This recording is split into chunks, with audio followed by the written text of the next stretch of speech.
20 health. 44 cards. One deck standing between you and the bottom of the dungeon. This is Scoundrel, a roguelike with no screen, no dice, and no luck to lean on. Just a deck of playing cards and the choices you make. And the run you're about to watch ends just about perfectly. Scoundrel was designed by Zach Gage and cut big in 2011, and its whole trick is that it needs nothing but a standard pack of cards, no board, no app, no setup. But don't let the simplicity fool you. Underneath, it's a tight little puzzle of survival. Here's the setup. Take an ordinary deck and remove the jokers, the red face cards, and the red aces. What's left is your dungeon, 44 cards, shuffled face down. Every card is one of three things. The black suits, spades and clubs, are monsters, and the number is the damage they deal. Jack is 11, Queen 12, King 13, and the ace, deadliest of all, is 14. The diamonds are your weapons. The hearts are potions. You start at 20 health, and 20 is also your ceiling. Drink all the potions you like, you can't climb past it. The dungeon comes at you in rooms. You flip 4 cards, and you must face 3 of them, one at a time. There's no skipping the danger, the only card you get to spare is the one you carry forward. If a room looks little, you can avoid it and slide all 4 cards to the bottom of the deck, but you can't run twice in a row. Sooner or later, you have to turn and fight. And fighting is where Scoundrel gets clever. Equip a diamond, and it soaks up damage equal to its value.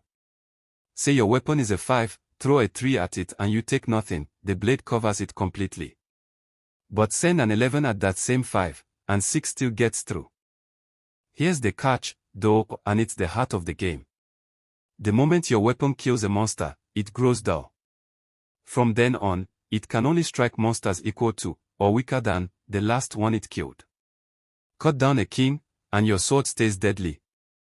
Use it on a 2, and it's a butter knife, useless against anything bigger. Every fight is a bargain with your future self. So watch how this run threads that needle. It opens with caution and avoid reading the deck before committing. Early on, with no weapon in hand, the first monster simply has to be taken on the chin. 2 potions turn up in one room, but only one can heal, and the second is thrown away. Timing is everything. Then the rhythm kicks in.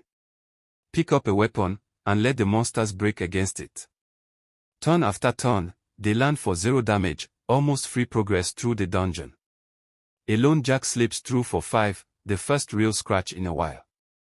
And then the dungeon bares its teeth. On a single 8 of diamonds, our player takes on both kings and a queen, one after another, 13, 13, 12. Health drops to 9, the lowest point of the entire game. A potion, timed perfectly, keeps the run breathing, and the blade grinds all 3 into the discard. From there, it's pure damage control. A fresh 10 devours 2 aces and a jack. Small monsters are swept aside for nothing. And here's the masterstroke: as the deck runs low, our player deliberately trades powerful, worn-out weapons for weaker, fresh ones. Because a brand new blade, however small, can strike anything at least once. Which sets up the ending.